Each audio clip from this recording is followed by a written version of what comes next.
All right, so we're back with episode 29 of World's Strongest Man with none other than Nick Hein. Nick hasn't been you haven't been in the sport very long. I think your first big show was Clash 22, would it have been? So technically, I've been in the sport since 2017, Okay. but I entered the 105 scene in 2021 OSG.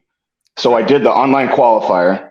I squeezed in 10th place because, they're always a static, focused Right. online qualifier. So anyways, I proceeded to have a water cut that almost killed me. And, I learned a lot that first competition, but I ended up placing fifth. So 2021, I got fifth behind a pretty stacked lineup, but I was kind of forced to learn fast. So technically, I haven't competed a lot, but I've been in the USS scene.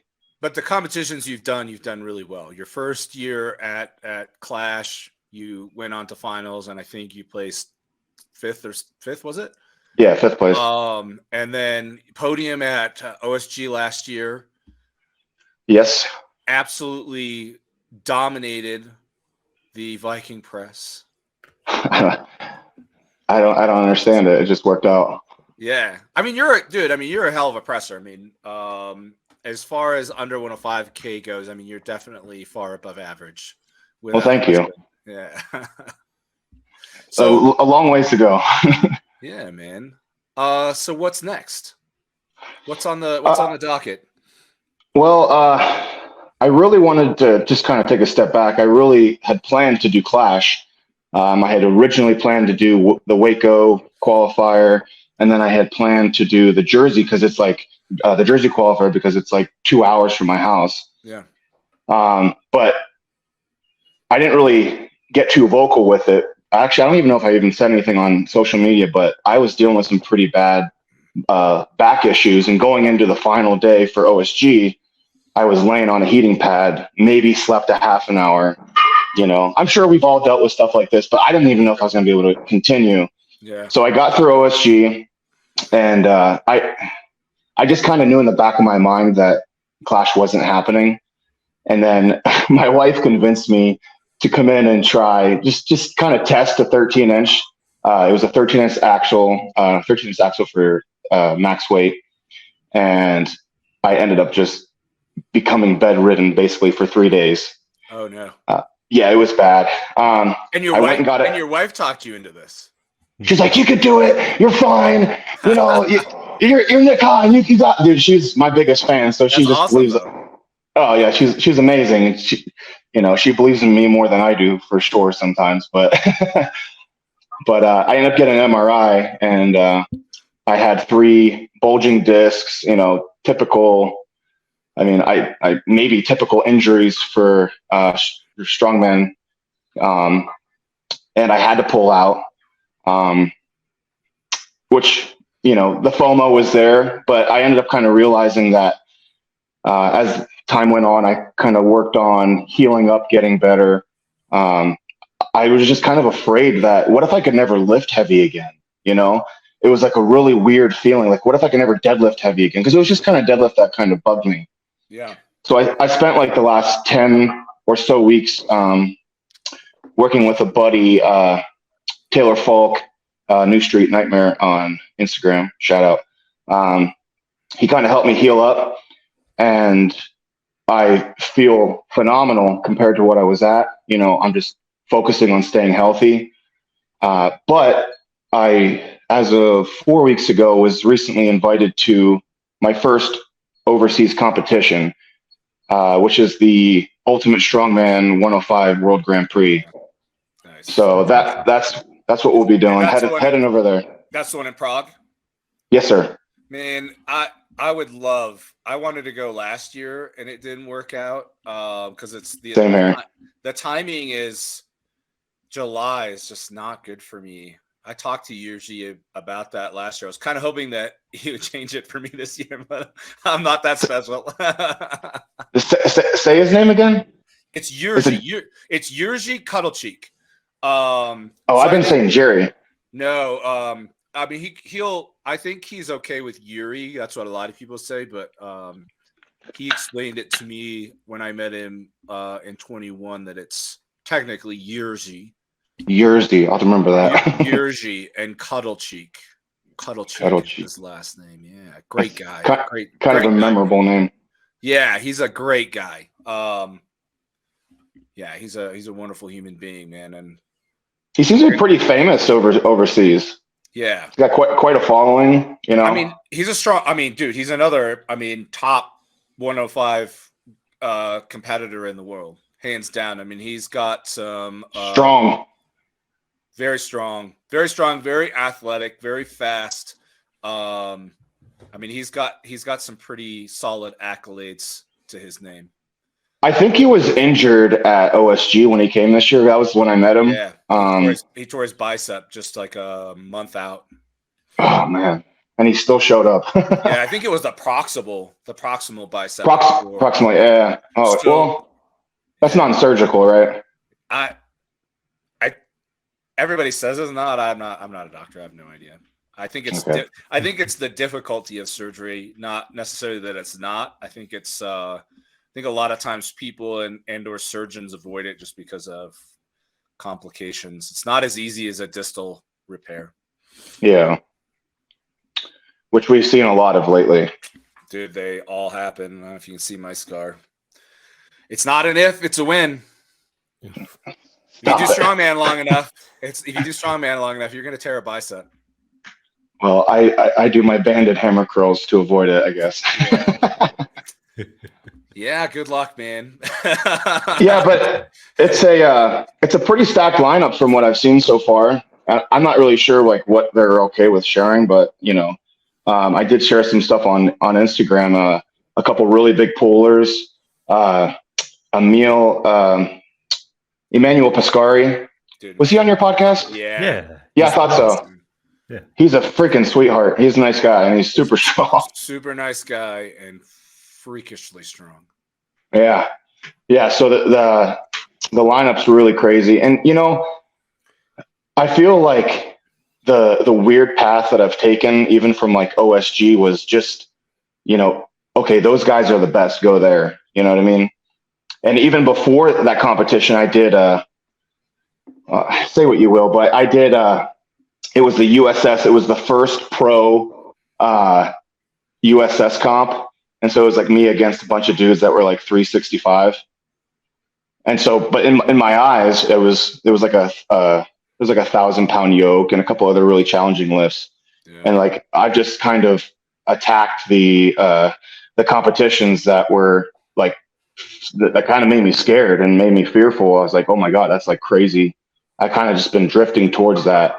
Yeah. But last year I was invited. Camby was kind of asking around, AKA Yoda, was asking around. And he asked me if I wanted to go, and it was like 6 weeks out. And I was like, I don't even have my passport. So to be invited again was really cool. But this lineup is you know, I just feel like, you know, the American scene is crazy. You know, Dan Hughes, Jesse Nelson. I mean, the list goes on. We have so many guys, so many up and comers. But there's so many good guys in like the European scene that I've been following for years, you know. And I just want to see what I can do against them. You know what I mean? Guys that don't get a lot of exposure in the U.S. And you know, that's like why I mentioned Maris Kravelis. Like nobody probably even has heard of him, which is unfortunate because he's such a great strongman. Another one is I think his name's Vladimir, starts with an R, and I'm not get it'll come to me, but he's I think he's from Belarus maybe, and so he doesn't really have much of a presence online. Another guy that's like freakishly fast with any kind of yoke farmer's frame. I mean, freakish. He's probably one of, I would love, Rekshaw is his last name. Vladimir Rekshaw. He did Arnold the year I think Gary Petrowski won it. I would love to see him go head to head with Justin Loy and Mike. Man, I'm always on the spot and I can't remember people's names, and that drives me insane. Yeah, I'm the same way. It's okay. I was just thinking. Oh my God, from Jersey. I can't think of his name. He got 5th at OSG this year. He was at Clash this year.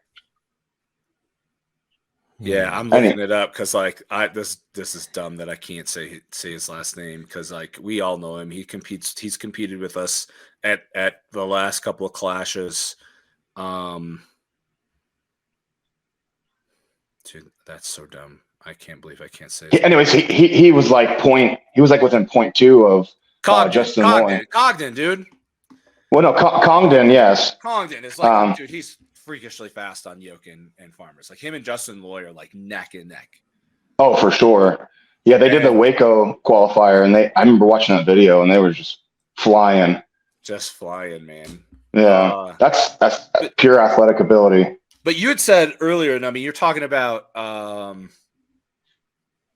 always like going after the next challenge, and I think that is a common denominator of guys that are competing, guys and ladies that are competing at the top. Yeah, always. You don't almost never find anybody at the top that's looking for an easy win, right? No, because no one wants to like okay, so say you came and competed against me. I don't want to beat you knowing that you were at like 60% because you tore your bicep 8 weeks prior. You know what I mean? Right. So like we all want to go against each other at our best, and we want to be. I mean, like even though, so say like OSG, you could say there were a lot of guys across the world that weren't there that are top level guys, but there's a lot of top level guys that believe that on the day that's who was there. So that's where you were. I was 3rd in the world on that day, even though when I went home, I'm like, but am I? You know what I mean? But everybody earns their spot. You earned your spot there. Everybody that didn't, I mean, I say this all the time. Like somebody has to take last. Even at the best of the best get put together in a group of 30, whatever it is, somebody has to take last. But you know what? There's still the best 30 at that time that were able to show up, right? Yeah, and that says a lot. And I don't think strongman being an individual, kind of like the glorification of the strongest, doesn't really always capture the significance of that, unfortunately. But placing 3rd at OSG, dude, is nothing to shake a stick at. That's pretty sick. That's pretty amazing. Regardless. Yeah, I appreciate it. Because to be in the top 10 in general in like your first few years, it's like that's pretty incredible and stuff. Like, well, thank you, John. And everything. Because what got you into strongman exactly? How far back do you want to go? Well, I mean, the origins of strongman. Well, I'll just go to there. So I originally was signed up for an RPS powerlifting competition. I had no prior experience. Was just kind of just loving the scene of Mark Bell and Eric Lillybridge and those guys. And the competition was canceled. And I went with my wife to this local CrossFit gym, and this guy was holding a little seminar. He had a log with jacked up tires and a circus dumbbell and an axle, and I just fell instantly in love with it. I've said in the past, but like within a year, maybe I wasn't qualified at the time, but I was coaching CrossFitters at that gym. I just loved it so much. I just caught the bug, and I was just all in. But I was told really early, which I do regret. And looking back, I definitely regret it. But I was told don't compete more than twice a year. And like in my position today, I feel like as a newcomer, I would say 4 to 6 isn't a bad idea. So you can get around different implements, and you can just make sure that's what you like competing, and you develop the skill of competing. Where I was like, okay, I have to do what he said. I'll compete now, and then I'll wait like 4, 5, 6 months and but realistically, I was just pushing, and I never really like kind of took an off season in those points where, if I would have just kind of followed what's correct and, competed and took an off season and so on, I maybe would have progressed a little quicker. But I just caught the bug early. I ended up holding my own class in my yard and in my 1-car garage. A free strongman Sunday, which is now Saturday. We've been doing that since 2018 or 2019. So, just I live in a small town in Pennsylvania, so just that's kind of my way of giving back and kind of spreading strongman around. Yeah, man. I don't think there's anything wrong with doing 6 or 7 shows a year. I think when you get, like you said, I mean, early on, I think you should do as many shows as you possibly can. Because, like you said, I mean, it's just like training the events. Like, I kind of feel like training the events when you become a higher level athlete or longer in the sport, you get, you're very experienced, probably doesn't have as much carryover as it does to somebody that's newer in the sport.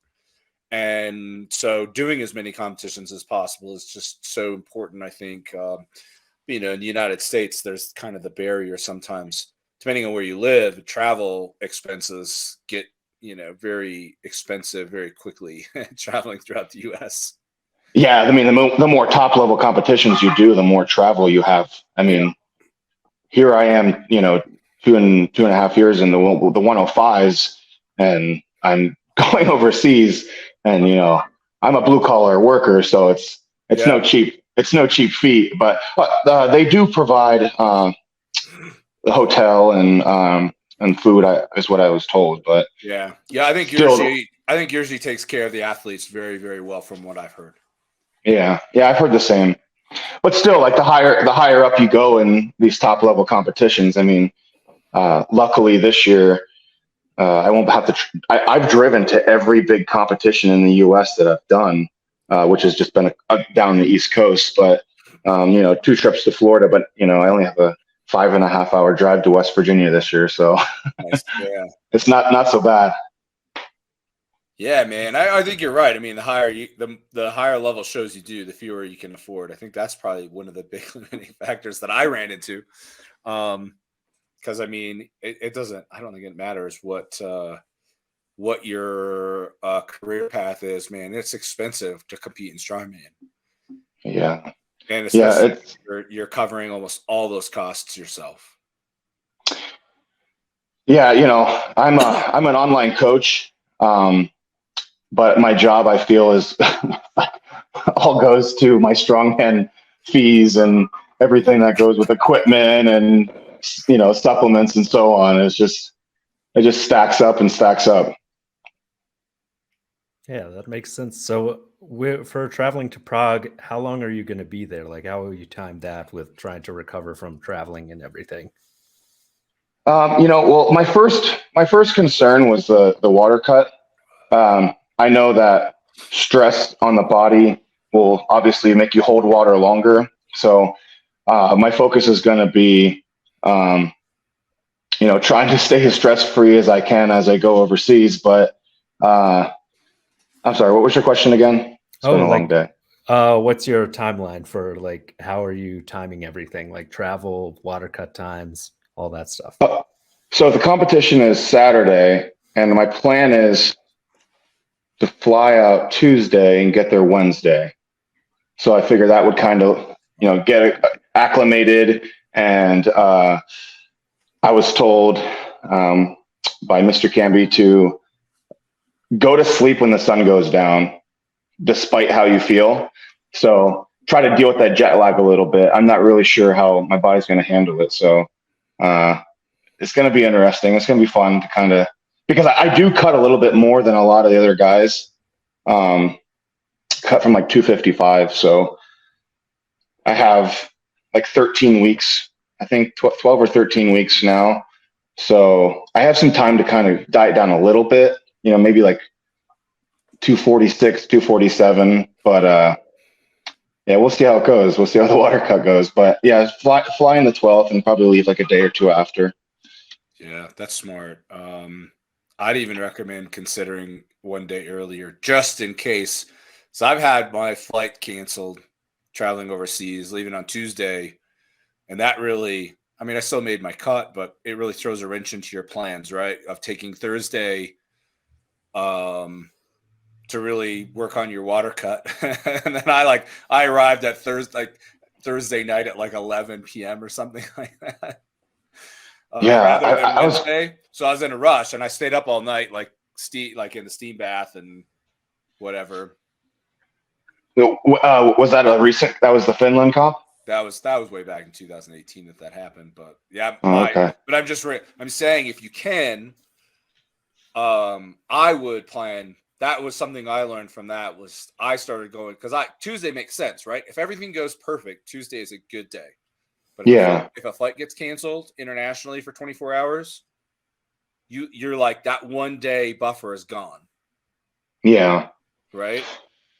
Yeah, and trying to stay calm through that is probably a challenge. It goes right out the door because you like start thinking about everything that's going to go wrong. Right? What if I don't? What if I don't show up? My car rental's not going to. I have to go and fix that, and you have to fix your hotel or your lodging. Well, I think Usually's got that covered for you, but he's going to pick us up from the airport as well, which is really nice. Yeah, and so all that changes, and yeah, if you can go Monday, man, I would recommend a Monday travel just on the off chance because flights do get canceled for random, all kinds of reasons.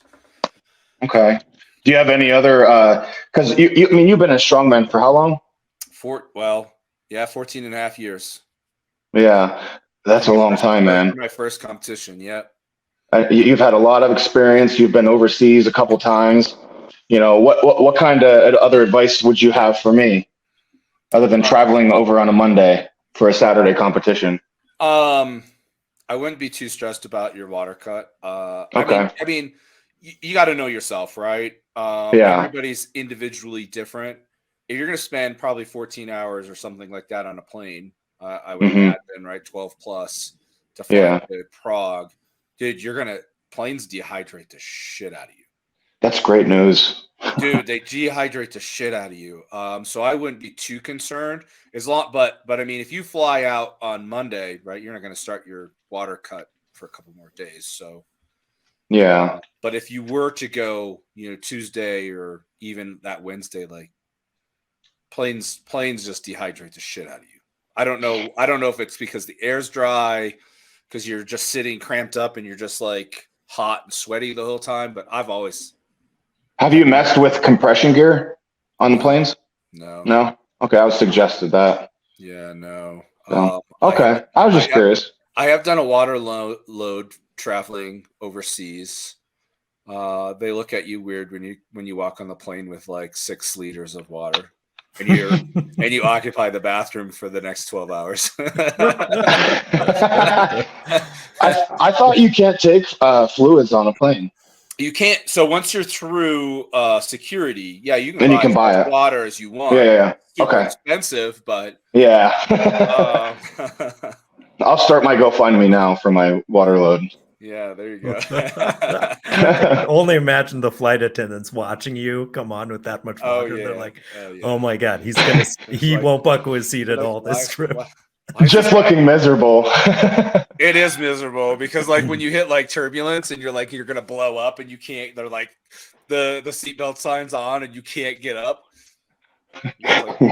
Please don't pee myself. Please don't pee myself. Please don't pee myself. Try and get the seat like closest to the lavatory, man. Okay. Yeah, my wife already took the window seat, so we're squared away there. Yeah, but otherwise, man, plan, right? I would not don't travel with like just tell your bank that you're gonna use your card. Take an extra card, right? If you don't have a credit card or whatever, take it for backup. Because the worst thing, obviously, there's a couple things. Like I lost my check card in overseas once. Fortunately, the locals were really super cool and they found it and called me. Well, that's awesome.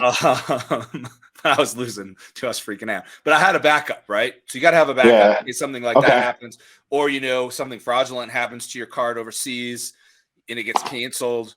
You got to have backup.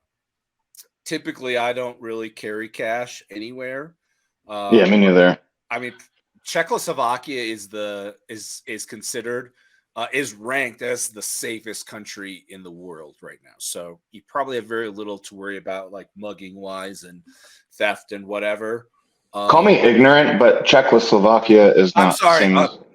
I'm sorry. They're gonna piss all over me for saying that. That just slipped right out of my mouth.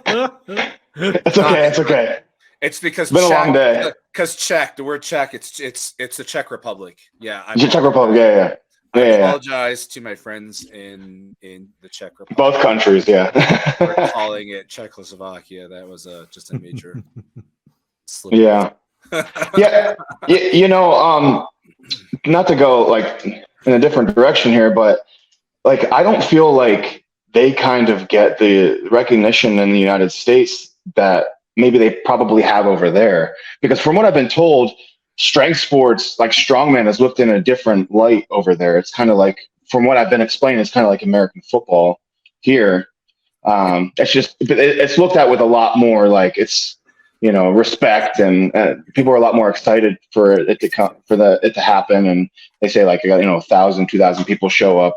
Yeah. But, but in the same light, there's going to be monsters there. I mean, guys that, dude, it's like, how do you not know who these people? Tyson Morrissey. I mean, does he still have the deadlift record?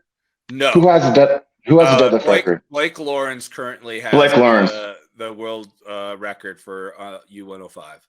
He was supposed to be at this competition, but he tore like a tendon or something. That sucks, man. He's a monster. I've been following him so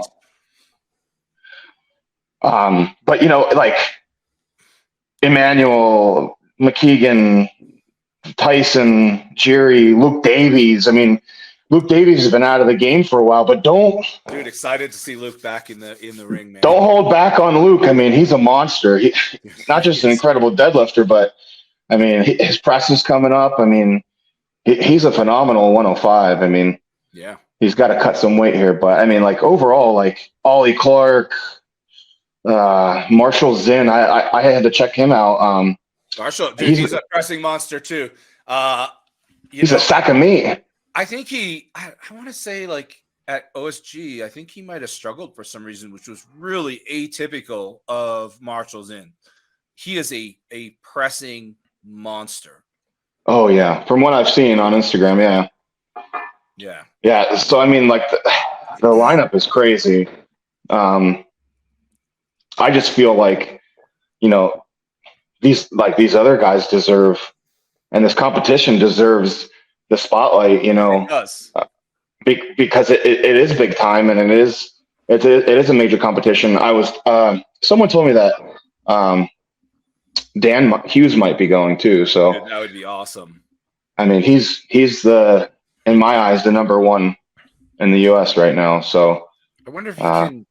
So I know I'm not going to speak for Dan, but I know there might be complications for him traveling that far east. Actually, he's getting out of the Army soon. Yeah, so because of the military. Yeah, that might change for him. So, I mean, but again, Czech Republic, very, very safe, very liberal nation. He should be able to go there, I would think. Hopefully, because I'd love to see Dan there. Oh man, yeah. His deadlift is skyrocketed lately. Last few months, despite the rest of his solid. I mean, he's such a well-rounded athlete, and just a great guy to compete with. But I mean, anyways, I didn't mean to go off on a tangent there, but I just meant to say that this is one of those competitions that maybe not everyone's talking about, but I feel like they should be. You know what I mean? So I agree 100%. We should be. We need to help Yershi John push the show. Because that ever since we started it, that's one of Darren's biggest points he always brings up is the fact that like too much of strongman here is kind of siloed, and like we only know about US strongman for the most part, but it is one of those things to realize Europe has a ton going on, and it is super expensive to fly to the US. Like, not many people, especially if you're working just a normal job, like how many people could take off a whole week of work to fly over to another country, fly across the ocean and stuff. Yeah. Like, Plus we had intense. 2 years. Plus we had 2 years of COVID restrictions that no other country had. Yeah, except for Australia. Yeah, well, except they had it pretty bad. They had it pretty bad. Yeah. You're right. Yeah. Yeah. That's crazy, though. That lineup, though, seeing Luke Davies, I was talking to him on Sunday, and it's exciting to see him coming back. Absolutely. And, like we have these, Clash and OSG, and we expect all these, guys to travel overseas to our competitions. People should be more eager to go to these other European and these other big competitions, if they can get there. Like, yeah, not that. Listen, I don't think I'm the best in America, but no way. But I want to put myself around the best in the world, right? Exactly. So, because every time that I've done that in the past, every time from even that USS Pro Comp that Willie had organized to OSG, to going against Camby, to going against Isaac Mays and Dan and McKeegan and all those other guys. And every time that I've entered the competition floor, it's been guys that are better than me, testing myself against these guys. And I just feel like that should be, in my own opinion, like that should be something you strive to do, because it's going to make you grow. It's going to make you elevate to the next level. Like, if I knew I was going into a competition, I was like, I'm going to win that. Like, how am I going to grow in a 12-week prep, right?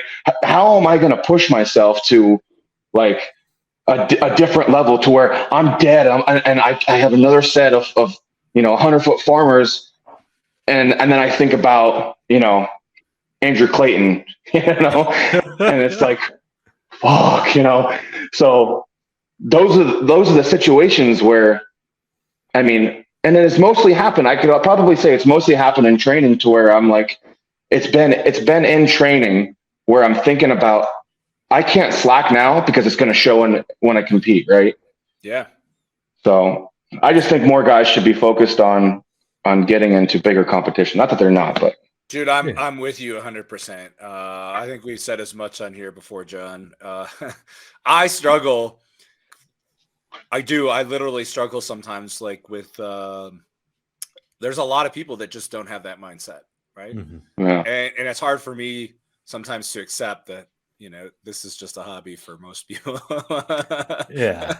But it is, right? But I agree with you 100%. Like, you can never get better at anything if you're not surrounding yourself with people who are better than you. Yeah. Yeah. Right? Yeah, absolutely. And that goes into any like facet of life, right? So, I mean, your job or whatever. Yeah. Every aspect. And my favorite saying is I always come back to it is, if you surround yourself by 9 idiots, you're sure to be the 10th. Yeah. They say you are the accumulation of the 5 most people you surround yourself with. So, yep.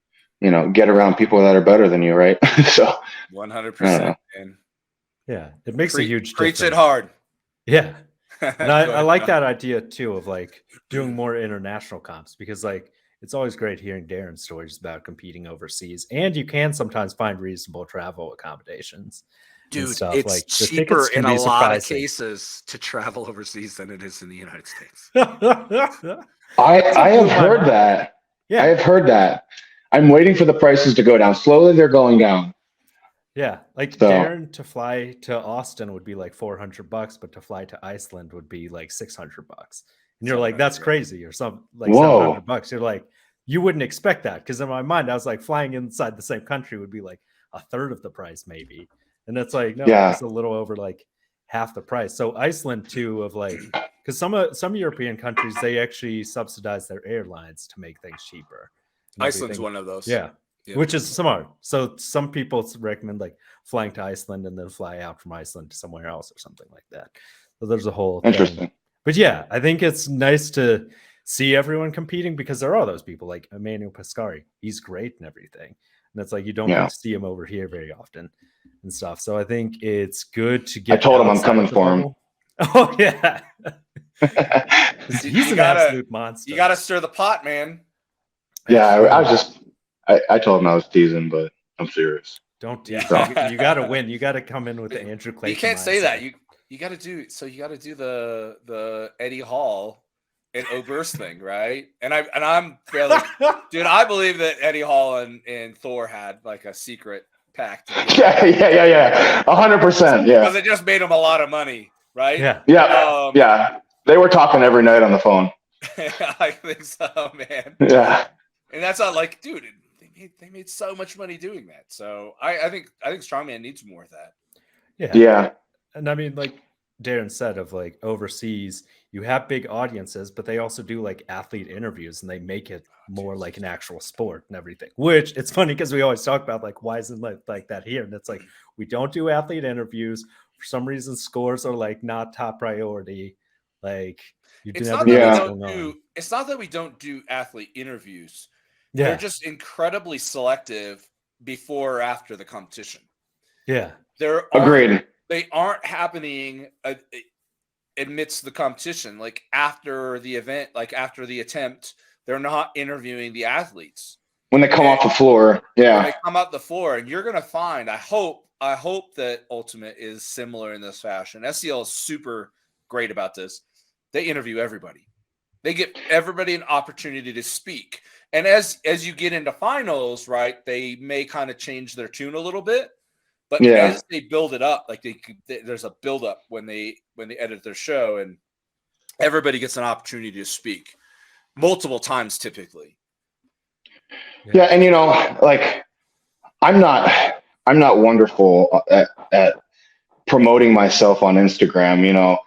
Like I said, I'm a blue collar guy. I work 45 to 50 hours a week. I have my gym, and then I have an online coaching business. So I try to post when I can, just kind of to share with my friends, but also just I do want to promote more strongman. I do want the word to get out, but I'm not the best at promoting myself. But I do want to get better at it, But I feel like that should be something that we all should kind of strive for, despite what we think otherwise. Like, get your personality out there,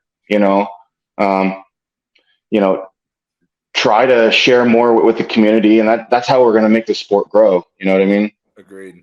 Yeah, it makes a big difference and stuff like just that promotion. And as a small business person, I'd recommend if you like put out like feelers around like social media near you.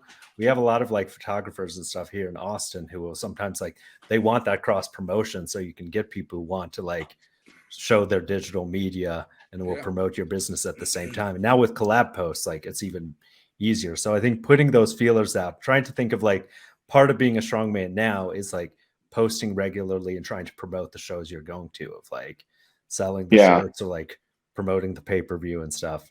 It's always super important. And it's hard to market yourself. Like Darren and I are like not great at marketing ourselves. Like I'm so terrible at it. Yeah. It's gotten better and everything, I think. Yeah. But yeah, it's a hard thing. But you guys are doing great with the podcast though. So yeah, so you're definitely getting out there. Yeah, this is your hand into that growth. You know what I mean, dude? And that's where it all started, right? Is we kind of started from the beginning. Like I have to remind people sometimes. Our very first episode, we were like, "This is World's Strongest Opinions." Like, everybody opinions are like assholes. Everybody's shitty, including ours, right? Our opinions are no better than anybody else's, but it's opinionated, and it's your opinion. And it's my opinion, objectively correct as it is. Shamelessly plugging that. But the whole point is to get the conversation started, right? Absolutely, yeah. And that's how we've kind of taken this, and I think we're getting better at it as we go. I mean, I think we need more controversy all the time, but that's just me. Because you got to stir the pot, right? We got to stir the pot and get the conversation going, because that's where change happens. Because there's a lot of topics that strongman just doesn't want to talk about for some reason, right? 100%, yeah. They're too sensitive, right? There's still there's still I think that fear of missing out, right? That FOMO. If you say something and you offend the promoters, you're going to get kicked out and you're not going to be invited or whatever it is. You know, I mean, we don't need to be like shit talking anybody. Right? You don't have to be ignorant, but you can still get your point across with an intelligent like side, you know. Exactly. And I mean, and it's fun to like have a little fun with it sometimes too. But yeah, I mean, we don't have to like, we're not here to shit talk. Like, I'm not going to say anything that I wouldn't say to somebody's face. Right. Absolutely. Absolutely. And that's kind of where we've gone. And yeah, that's kind of, I love it. It's really John's idea at the end of it. I still can't believe you guys haven't met. We still haven't met. We're going to meet in August. We're looking forward to it because it is, I think, there should be balloons and confetti. We're going to pay for a blimp to go over. A world's strongest biggest blimp, just bright red. No, I think China. Like that's the difference people need to realize. It's like keeping connected. Of like you have like Luke Davies. It's like he's really great and he talks to so many people in the community. And like, oh my God, yeah. Trying to get that networking and stuff because it is hard oftentimes. But you have to realize, like Darren said last episode and this one too, of like to be top 10 in the world at something is exceptional and stuff. And I think sometimes people overlook that because you have people who they're like, oh, I only finished 5th or 7th or whatever. And it's like, that's out of 10. Like that's a huge accomplishment. Well, it's usually out of more than that, right? Or but at the final, 40 or something, right? Yeah. But and it's still out of all the online qualifiers and so on and so forth, you know, or physical qualifiers. Yeah. But you should be proud of it for sure. 100% you should be proud of it. So what are your goals this year? So you have Prague coming up, but do you have anything else lined up? So I had originally just set in my mind that I wanted to do ASM. Now I'm not a pro. I'm not a strong corp pro. I think I've only ever competed in strong corp competition one time. But I plan to do the online qualifier. Well, it turns out ASM is 1 week after World Grand Prix. So I won't be able to do that this year. I really wanted to do it. I wanted to be, I wanted to be qualified for the online qualifier and contend for the top spot. You know, I thought that'd be really cool. Like Congdon did last year. He qualified online and he made the podium. That's crazy. It's incredible. And it just shows that, you know, there's so much more talent out there, right? But it's totally fine. I'm still waiting for Pro Strongman League to come out with their qualifiers. So last year, and I know we're going through some transitional periods. We're going through some growth, which I think it's going to be good growth. We can't. Side note: we can't, hold back from what Anthony Furman has done for the sport and all the great things towards growth that he's done for this sport. And I will always shout him out for that because we wouldn't have Pro Strongman League if it wasn't for him. TJ, dude, and I'm going to script TJ's name. Shouter. I'm sorry, TJ. Yeah. I should know your name by now. I'm old and I'm a boomer. It's okay. Yeah.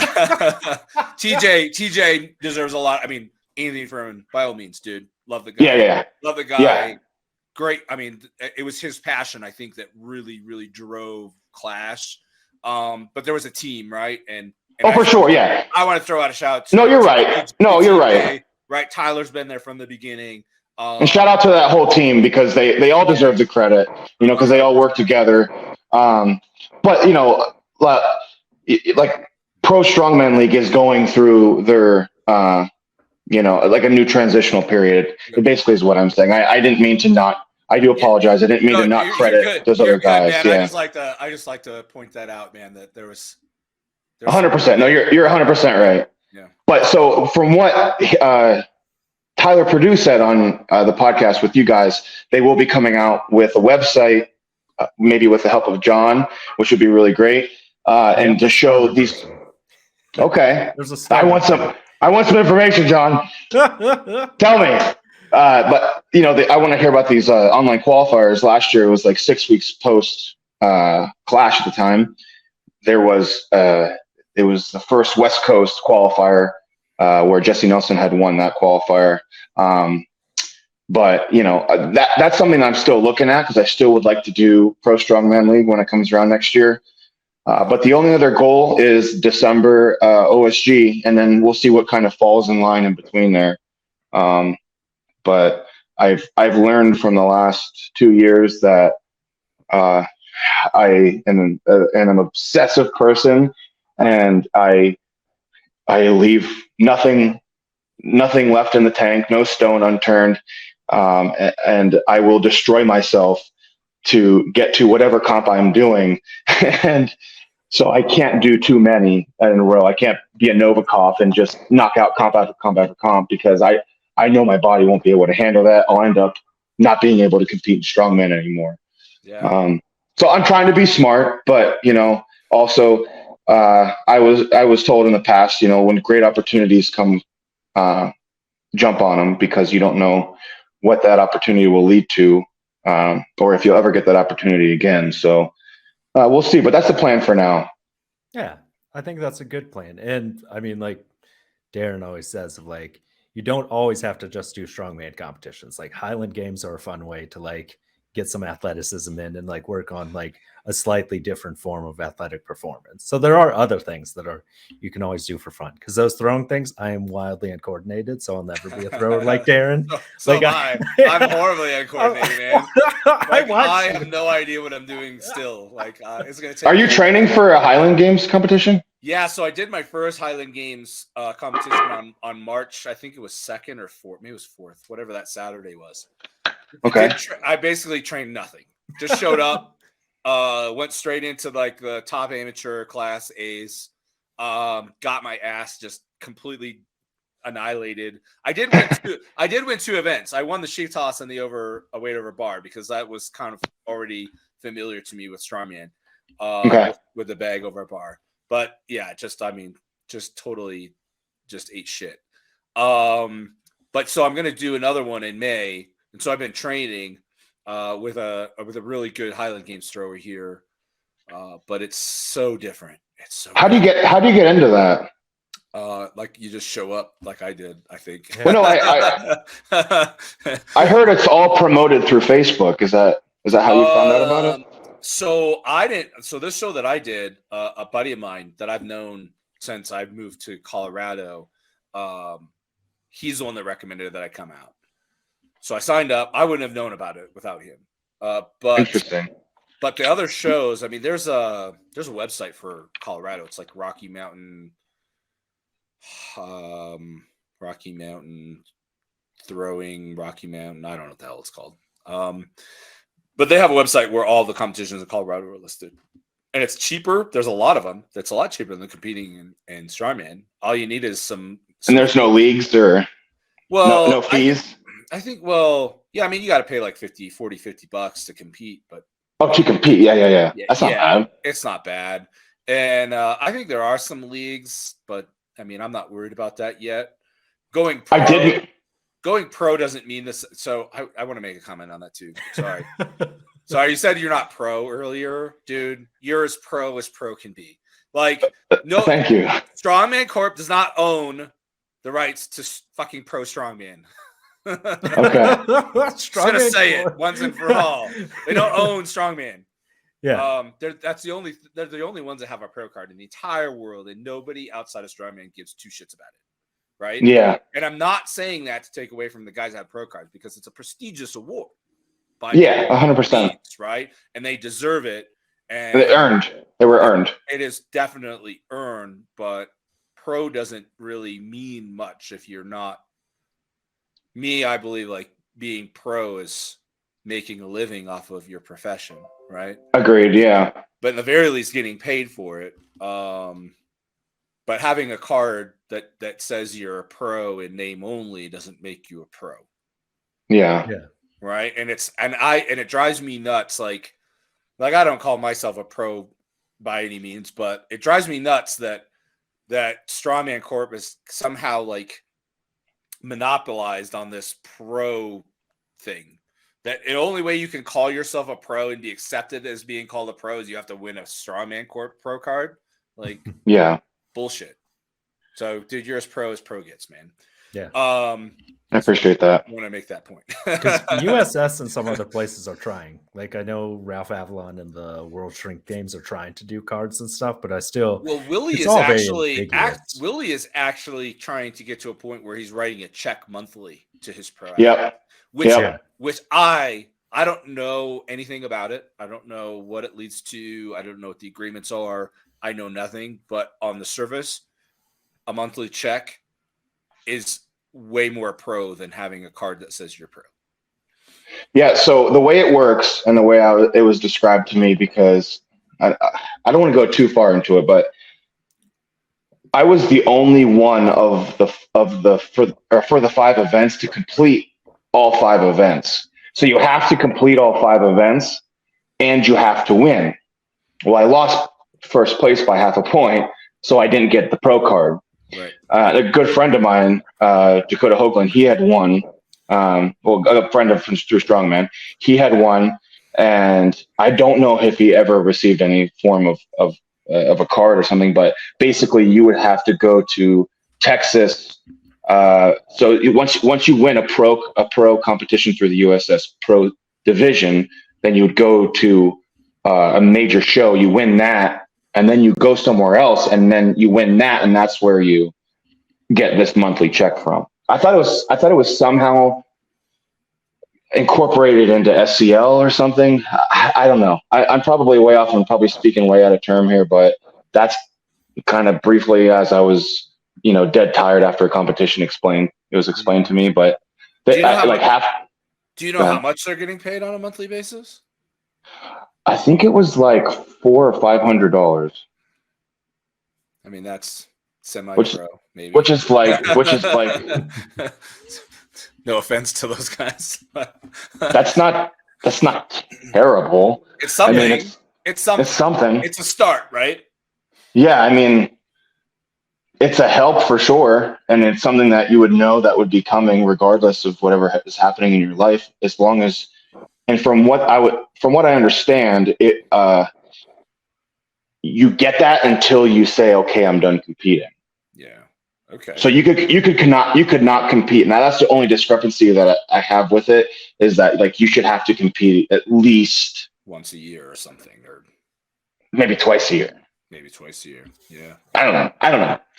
Who am I to say? But it should be annually. I agree. If you're going to get paid to be, this is my opinion. We're on the world's strongest opinions. Yes, that's it. It's time. If you are a paid athlete getting paid monthly, then you should be out competing, representing the sport and representing, the company or whoever is paying USS Strongman. You should be representing them. Yep. You should be promoting your sponsorship. You should be people should know, right? And you should be at least competing 3 times a year, and then I don't think that you could go 12 months without competing, or even far longer than that, and say, well, I'm still pro and you should still keep paying me. You should have, there's guys who are, murdering their bodies in the gym every day and, fighting, for that spot, and someone's just going to casually own that position. Sit away, yeah. I agree with that 100%. That should be fought for, something like that. I don't know. Yeah. And I mean, you're right. I mean, $400 is not a lot, but it's something like that's more than the vast majority of sponsors are going to pay you. That's the crazy part, is at least because we sponsor 2 athletes, and like both of them, when I talk to them, of like, I cover 3 or 4 competition. John sponsors them. I do. And so John, not the show, really. He doesn't in the name of the show. I feel it to the show. But For tax John's purposes. But yeah, no, John, you're the man. So I just told them that, and I was like, I don't know. It's kind of a small sponsorship. I don't know if you'll even care about it. Because I didn't, like, in my mind, I was like, whatever, like, I'll pay for nationals and a few shows, you get some merch and stuff. And it's crazy because they're like, holy shit, like, no one else does that. Like, big companies, they're like, here's a discount code for 10% and stuff. And I was like, wait, like, those companies, they don't sponsor, like, they won't pay for you to go to nationals or something, even just like a one-time, like, $150 or something. So that's the same with, like, for one, I'll claim it's the show, but it is like, it's out of my pocket and everything. But it is like, you have That's all these amazing. coaches making tons of money and stuff. And like in my mind, I was like, yeah, like $400 or $500 a year. Like, so it is like significantly less than USS, but like companies need to step up and start doing those things because it gets people to buy in. But you do like have those things of like tag us in your post, promote the Well, show, do those things and yeah. stuff. Whereas like Well, so many companies, they do that for free. Like they're like, promote us and we'll give you a discount code. And that's like, Yeah. well, that's cheaper though. Like I think the reality is though, and it's an appropriate reality, is that sponsors can't sponsor everybody, right? yeah, They have a limited budget. it's capped. It's very finite. It's capped. But Strongman also doesn't have the viewership. And so there's not an ROI for the vast majority of sponsors. And that's where, we're talking about growing Strongman. And I always go back to that. Like, there was a time where, growing Strongman meant bringing more people, like more athletes in, right? That's not growing strong. That's growing the revenue of USS and Strongman Corp. That's it, right? That's not growing the sport. Growing the sport, you have to grow the audience. Yeah. Because with the audience comes sponsorship money, because they have an ROI, because they get exposure. If they don't have exposure, there's no incentive for them to invest in the sport, right? Yeah, but in the same breath, like you guys are gonna get a return on interest from just this guy wears your shirt. You send him like gear and stuff, like shirts and stuff. Yeah, he wears your shirt on a stone run. People say, "Oh, what's Strongest Opinions?" I mean, that, in my opinion, is an ROI, right?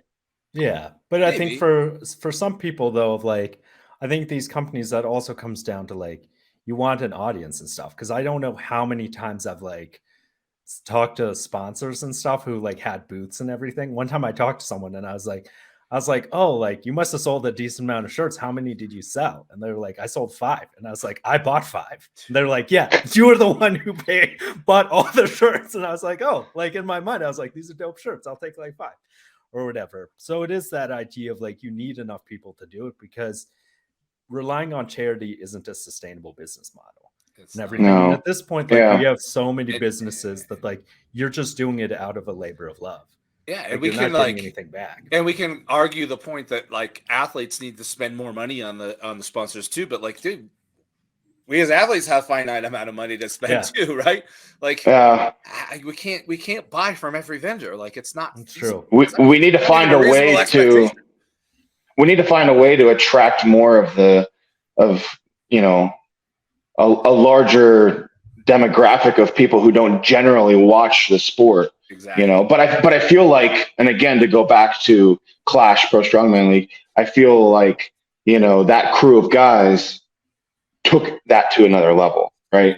Oh yeah. So that was definitely a step in the right direction towards opening up the demographic, because you're sitting there and then, golf ended. Well, here comes, or, boxing match ended, and here comes, 10 of the best 105s in the world, right?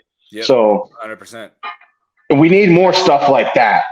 Yeah. We need big ideas and people with big balls to step up and say, I'm going to try this. And if it fails, it fails. But if it does great, well, then good for us and good for us as a community. You know what I mean? Yeah, I agree. Yeah. Because like the shirts help. Like it's funny because one of our first episodes or something back like 6 months ago, we were like, have shirts, have jerseys and stuff. And it's crazy seeing how many comps now actually do that. Of like, you can actually get your athlete's name on the back and stuff like that. These small ways of like, it comes down to treat it like a real sport, like interview the athletes, like get people involved and like show these things. And I think it's kind of like a two-way street of like athletes need to promote themselves and shows better and stuff, but also like shows need to be run well enough that like you want to watch them and stuff, because otherwise it's like, yes, I'll buy every live stream that comes out, but how often do I watch the whole live stream?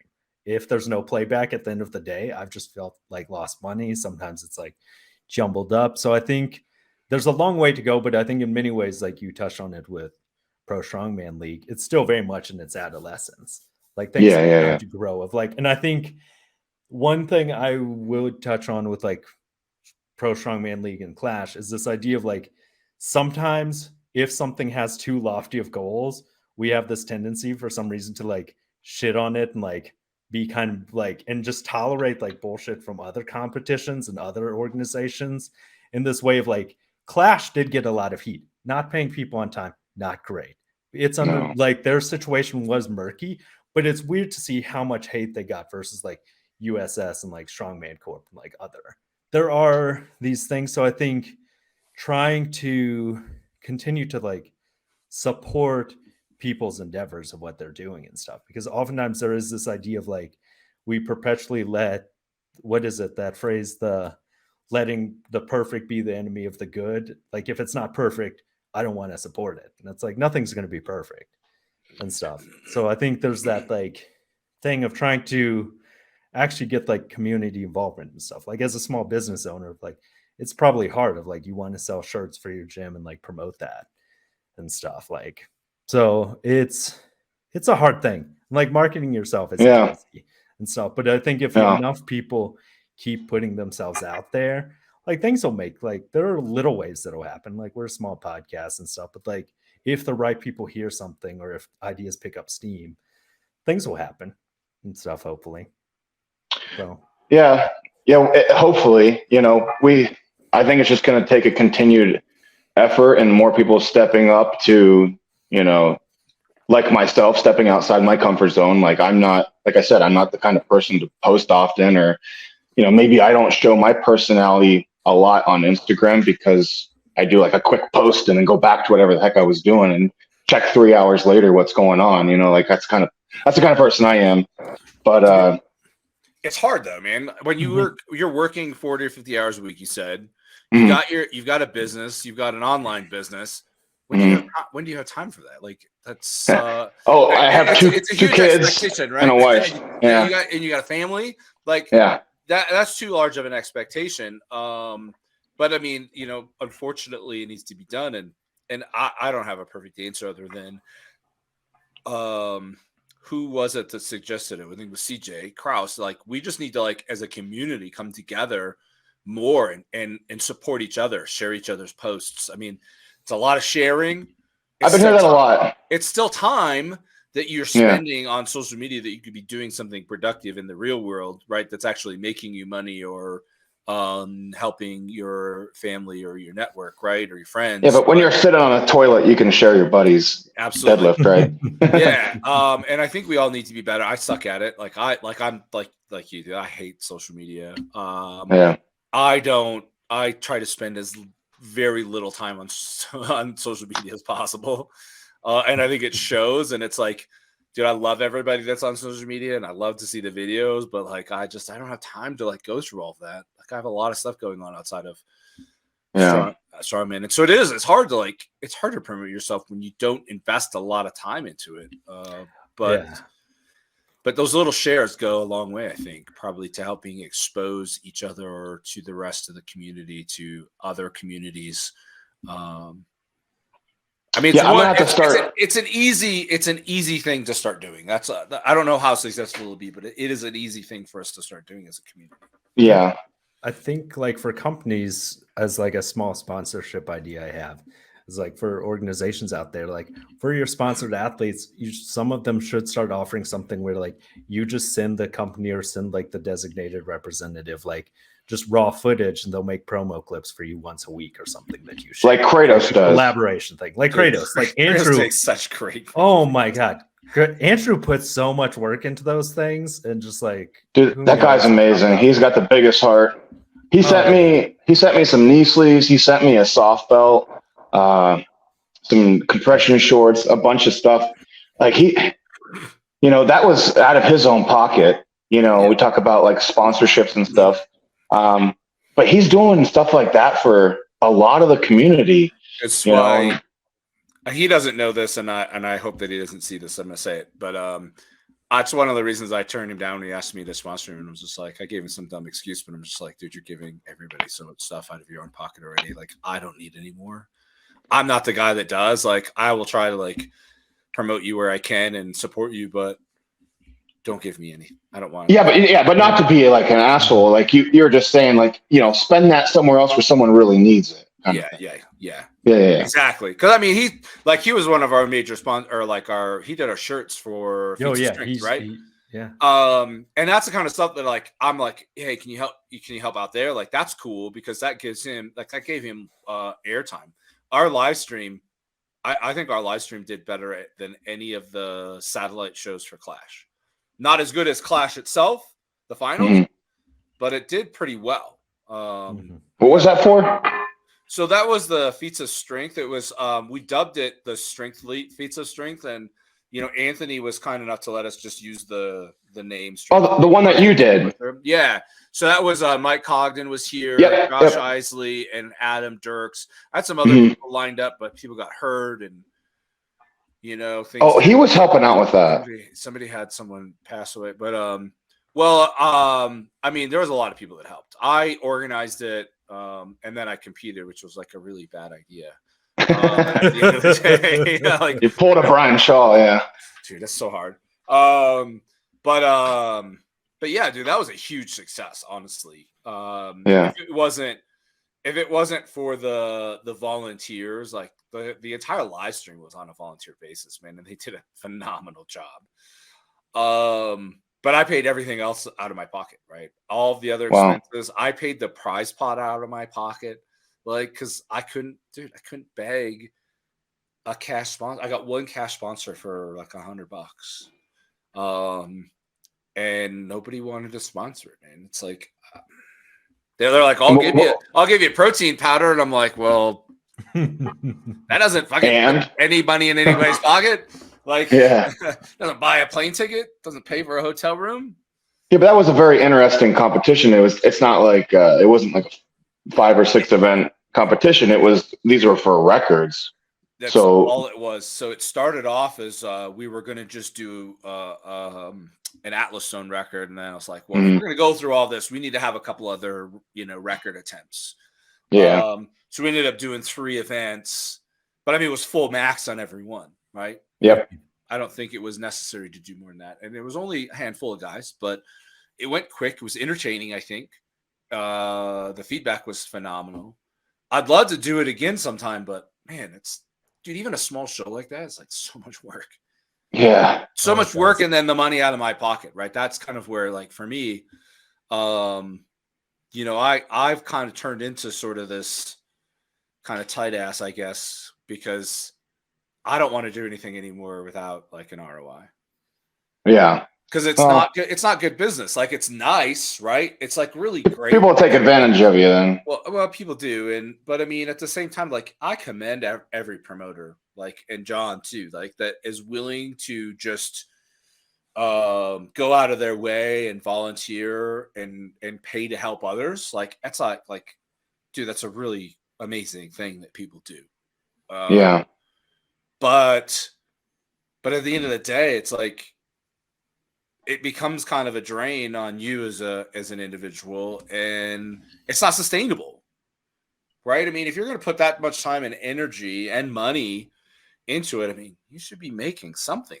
And if you can't, then, I might be the exception to the rule here, but that's kind of my feelings on it. Like, I want to do, if I do it again, there's got to be an ROI for me. There's got to be a good business deal, good business outcome. Yeah, at least make something to put towards even holding it the next year. And that's what it would be, right? I just want to cover my cost. That's it. Like, if I could just cover but it is a lot of effort. Like, I host I do a Hein Strong Iron and Steel. We've done that 3 years. I didn't do it this year. There's just so much going on, and in my opinion, and I know you'll agree, like, if you can't put the effort into the competition, if you can't, like, put the time in to give the athletes what they deserve, then you shouldn't do it. Right. 100%. And so we do another one. So the first competition in strongman I've ever done, I'm from Bloomsburg. It's called Beast of Bloomsburg. So there was the original promoter who got me into the sport. And then these other gym owners kind of took over when he had moved away. And then, it kind of came full circle to me. My wife took ownership over, and this would be year 8 for Beast of Bloomsburg. Hosted by Hein Strong. And so we've been back and forth, and we're a little late, getting to it, but we've been trying to figure out to whether, if we can put enough effort, maybe even spread across a few people, to where I can. I mean, it's a USS competition. I hold it at a fire hall right down the road from my house. But last year it was incredible. Like we had these incredible trophies, and the comp ran really smooth. We were done by 2:00 with 85 athletes, and it was just a really, really, really great competition. And I look back to the effort that went into that, and I think, do I have that availability in my timeline each day to go out and get the sponsors and get everything that is behind the scenes, right? I don't have to go in. You understand, right? And so we've been trying to figure out if we're going to do that, but ultimately it comes down to I don't want to be that slump promoter who just does it. I'll never be the promoter who does it for the money, because we always end up getting more equipment for the competition or something, make it more of a spectacle, right? Or better trophies or rewards or whatever. So, but you don't want to go negative on it though either, right? And that's why, breaking even is satisfying to me if you can break even. Yeah, if we get new equipment for the competition and then we have that in the gym to train with, that's an ROI to me. Yeah. Then I get to play with it, right? That's the nicest thing about those. And I think that's important. The point I'd like to highlight is, like you said, if you don't have the resources to put on a good show, don't put on a show. Because I think oftentimes, at least here in Texas, it's kind of oversaturated. There's just shows going on all the time, and there can be underwhelming shows and stuff. So I think oftentimes there is you kind of want to make sure it's a really good show and stuff. Yeah. Because I think that's what helps if it's a good show that more athletes sign up for. Dude, you have these men and women who are working their butts off for 12 weeks on nutrition and training in the gym and working on getting good sleep, and all the while taking care of kids and, working a job. And they put, this crazy effort into this, and you're going to half-ass some prep for this competition for them. I mean, I see that from guys who have been promoting competitions, and I won't call them out on the show, even though I really want to. But I see that in some upcoming competitions, in the near future in Pennsylvania. And I'm like, how the hell do you have the ability to host these shows? You shouldn't be allowed to do this because you're a piece of shit. I'm sorry, I shouldn't be swearing like this on your show. No, dude, say it, because I'm in agreement with you. We've covered this. I think in the past, I have a big problem with that too. I agree with you 100%. That some people just shouldn't be putting on shows. They're just not good at it. They don't. You should be 6 weeks out from a competition and not know the distance for a yoke carry. Right? Listen, on a day, anything can change, and we understand that. But give us something to work towards. Give us something to focus on, right? At least come out with the right parameters to how each event is supposed to go. And I know it's a small example, but I was just first thing that came to my mind. But you can tell on Iron Podium of if somebody gives a shit or not. Yep. And I see some, and I'm like, and I have clients that come to me and they send me these events, and I'm like, where are we going with this? I don't know. I'm like, message the promoter. I have no idea how to, I can help you, but only to a certain extent. And then, we'll go, it just bugs the crap out of me, Dude, I feel you. I got to a point where I'm like, should I really be bothered by you're a coach. So, I mean, you have a little bit more exposure to it, and maybe a little bit more, maybe it resonates more with you because of your athletes are experiencing it. But to me, I'm like, I got to a point, I'm like, should I really be bothered by these shows that I'm never going to do? And I'm like, but it represents the sport, right? Yes. And it represents the sport that I love.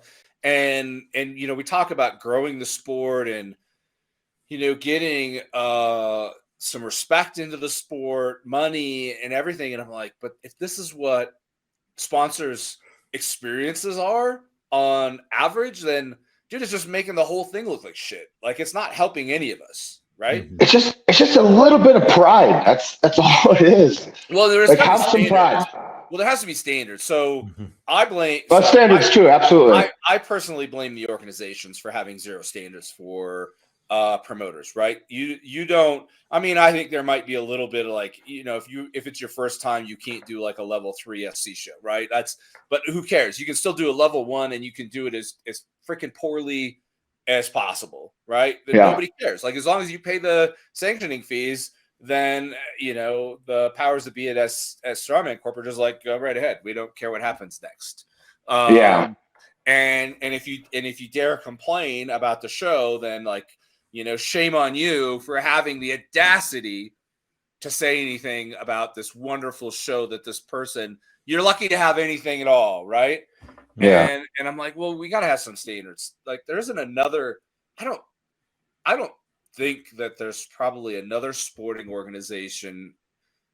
There may be that I'm unaware of, but the vast majority, let's stick with that. The vast majority of sporting organizations have standards for a minimum standard for a promoter to have to put on a show.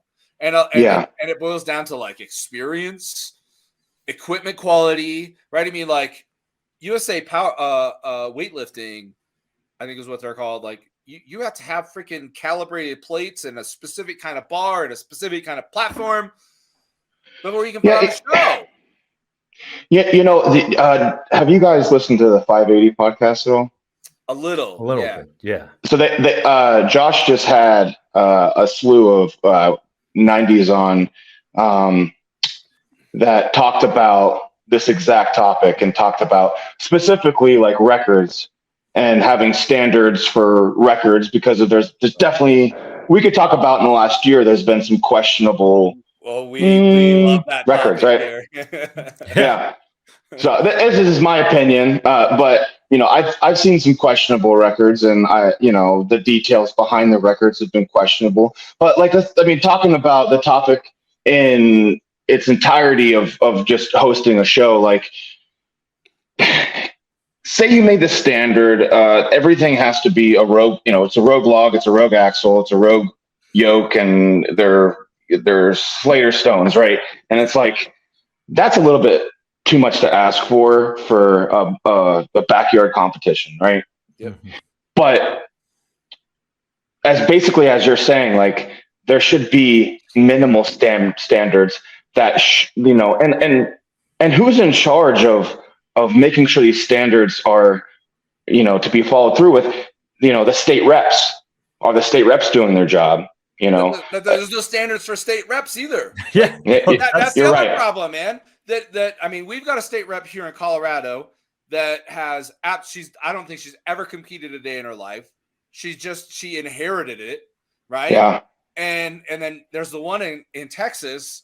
The state rep himself tore his bicep and then tied himself into a freaking Hercules hold. I saw that. Tied himself into it and then nearly died because it almost fell out. The one person that was the state rep should have been responsible was the state rep who had himself tied into that fucking thing and almost died. Yeah. There's zero standards, man. And as Willie said, from the top to the bottom. As Willie said, rookie mistake.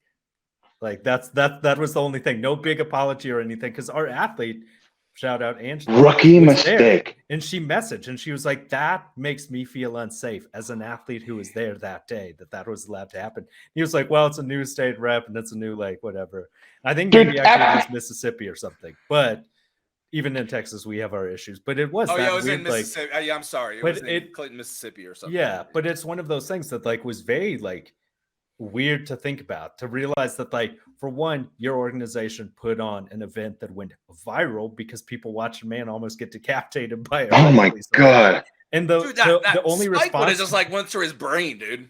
Yeah, and the only thing was like, well, like, rookie mistake. They tested the equipment before. It's like, you tested the equipment, used chains that were rated for 400 pounds and had 400 pounds worth of weight, and then a man's body. Like, you should have had better equipment. But also, everything was wrong with that. Like we've said, though, in this, promoters need to stop using janky, weird homemade equipment. Sometimes, like, yeah, a lot of people will be hard on certain events and like promoters who just like typically will do like log, axle deadlift, some sandbag stuff, maybe a sandbag throw and something else. But for most athletes, you have access to those things. Stop doing these like weird things of like the giant sandbag worm drag thing, it's an $800 implement to get those sandbags to like drag and stuff. It's like really that. fun to try and program for that too. The coin hold is like $140 like to that's buy. fine to me though, because that's Rogue, right? That's a Rogue product, right? Fine.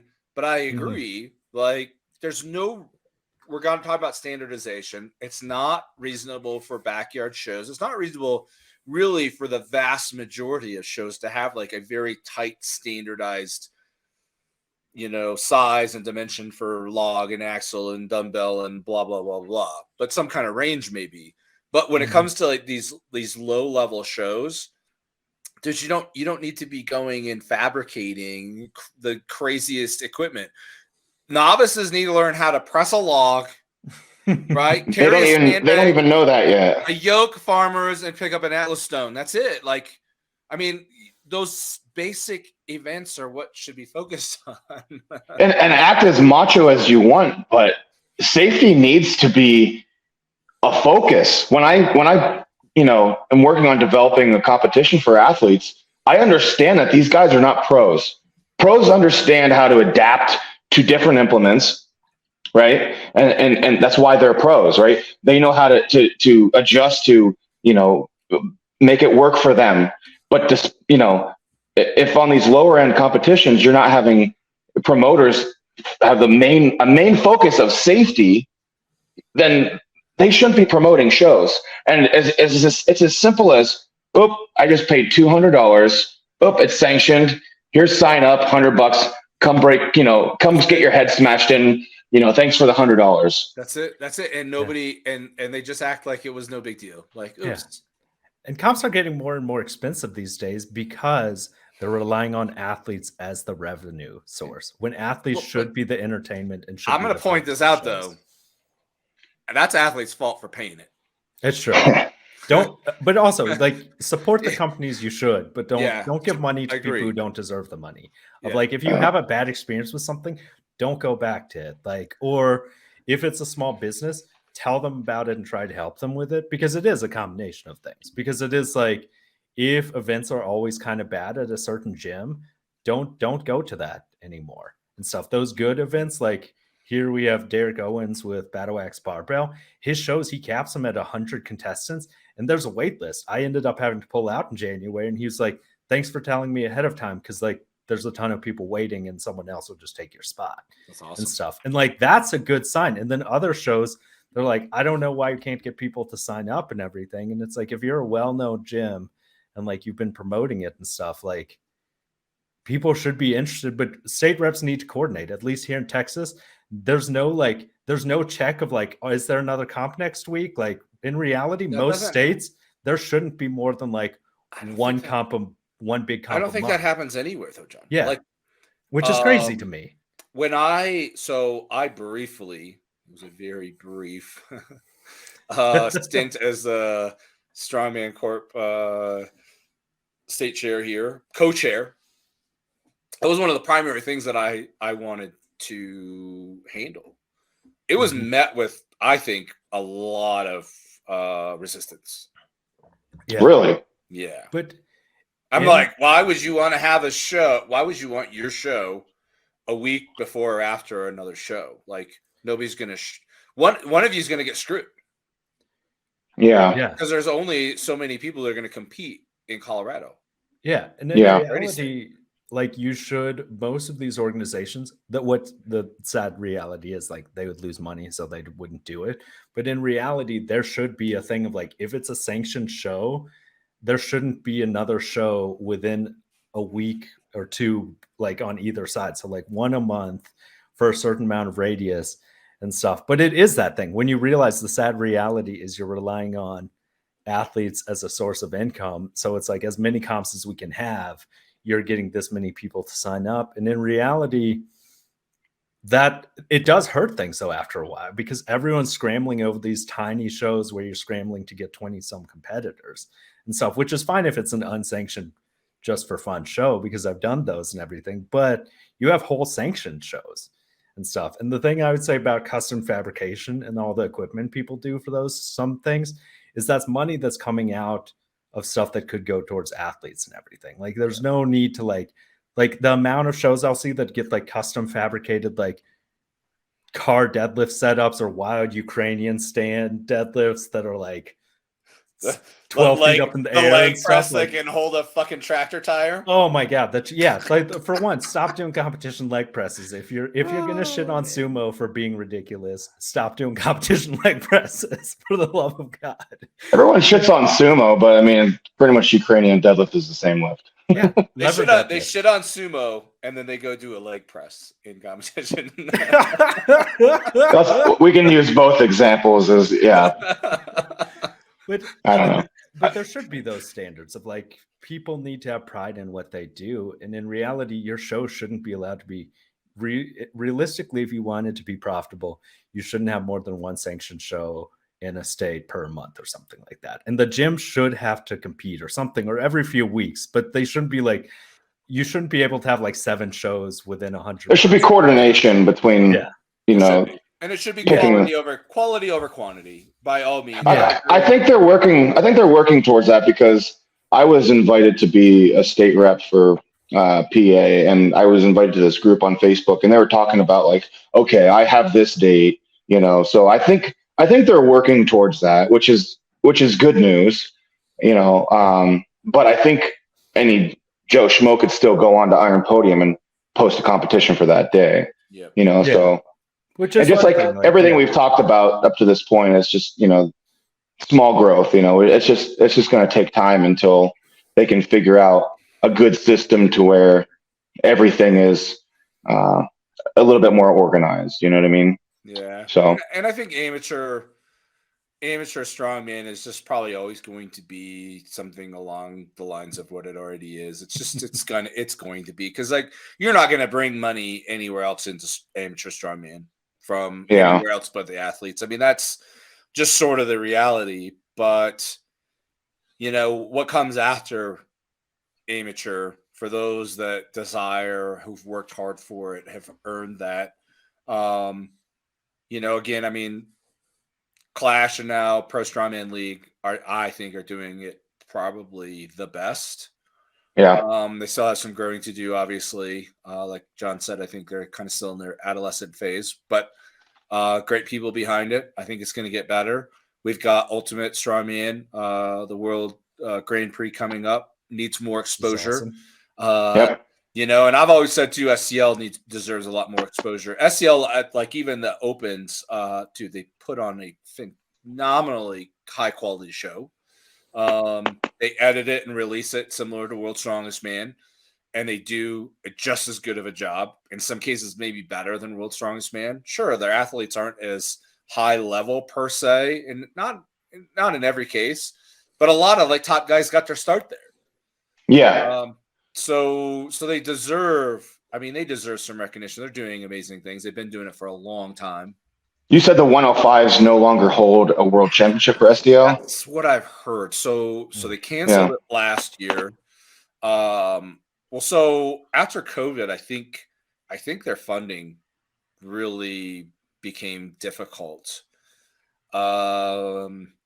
So when I went in 2018, right, there was no fees, and they picked us up from the airport. They didn't pay for our hotels, but like they fed us 2 nights, and the first night was like this just massive, amazing smorgasbord. We were in this little town, and the mayor, this little old lady, was like opening beers for all the athletes. She was so sweet. Then when I went the next time, there was a €100 entry fee because they didn't get the sponsorship. And that's interesting. Yeah. So I think they still fed us once. We still got one free meal, which was cool for that €100. But then they canceled it the following year because of a lack of funding, is from what I kind of understood. Yeah. And now people that are close to the organization have said that have told me that it's canceled. They're not going to do it anymore, unfortunately.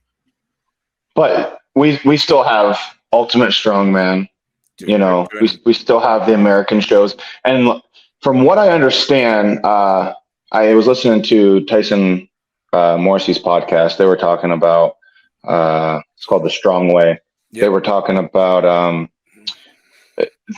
that. I don't know if Paris is always the world championship for the 105s. It hasn't. That was the first time. Okay. So What other ones would they have? So Yerzy held it. The year Okay. that Maris Crevelis won it. So sometimes it's the Czech show, and sometimes it's the Paris show. No, I think it was technically mostly in Ukraine.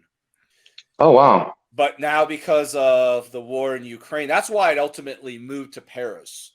So okay. The guy that I believe that runs it all, it would take me a minute to tell you his name. He's Ukrainian. And so the show was unable to be in Ukraine. So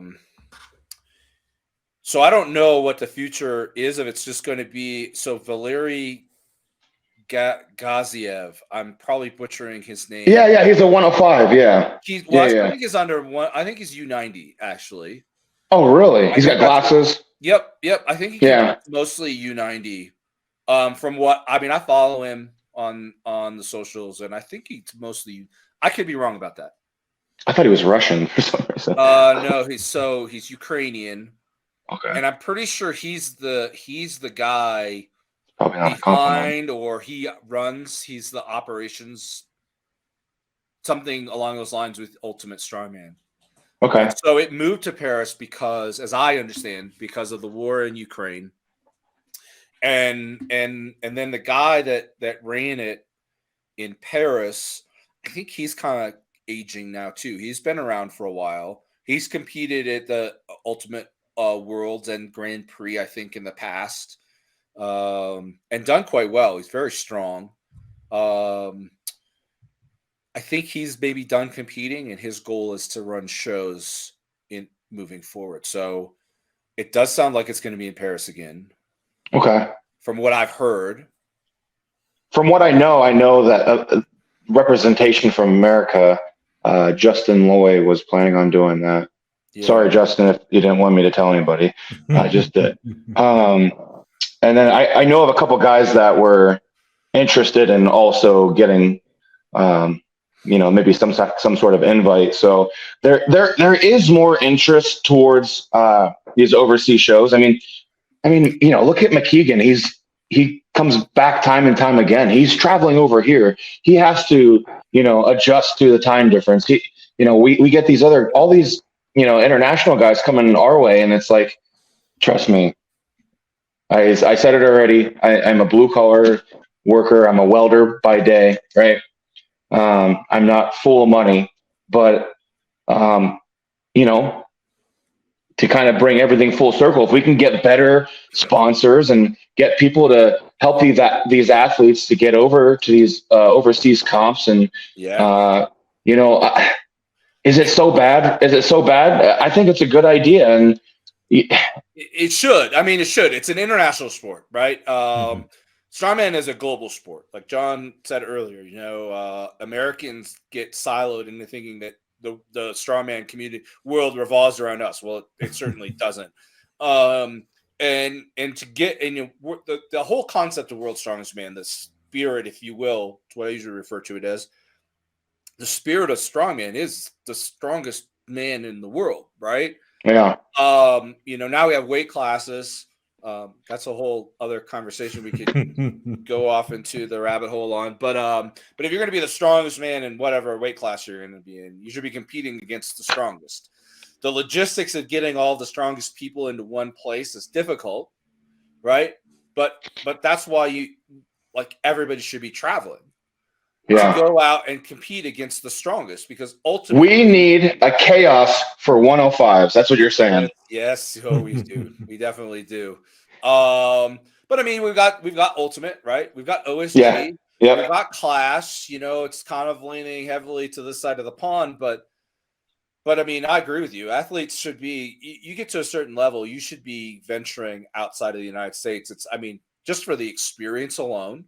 Right, you're going to get exposed to athletes you wouldn't otherwise. You're going to find out. Like, I think, Nick, you're going to find out that there are some freaks out there that you just didn't have any idea existed.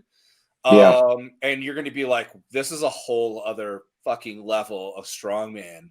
Yes. in Czech Republic, because those Eastern Bloc guys are, dude, I mean, Andrew Clayton is a freak, and some of these guys will make him look a little weak. I'm not taking anything away from Andrew Clayton. Listen, I'll just say this. There's some guys out there that are unfucking believable that we don't. I think it's that people that come from adversity, they, from these other countries. I mean, look at Big Z, Yeah. I mean, he didn't have the greatest childhood. But these men and women who go through a little bit more adversity than us, privileged Americans, end up having a little bit more, I don't know, drive to be stronger. They have they're a little bit tougher than us Americans. Yeah. So I think there's a ton of stronger 105s out there. But in my opinion, I want to get around those guys, and I want to learn from them. I mean, I can honestly say I was grateful, and I've already told him. I had a conversation with Clayton, and I did a little mini sort of interview podcast with him on Instagram. But it was right after OSG. But I learned a ton from him, and you would be ignorant to not learn from him at that competition. And not that I was focused on me, but I take notes. I see what the best are doing. I know that I know when someone's different, and he was different.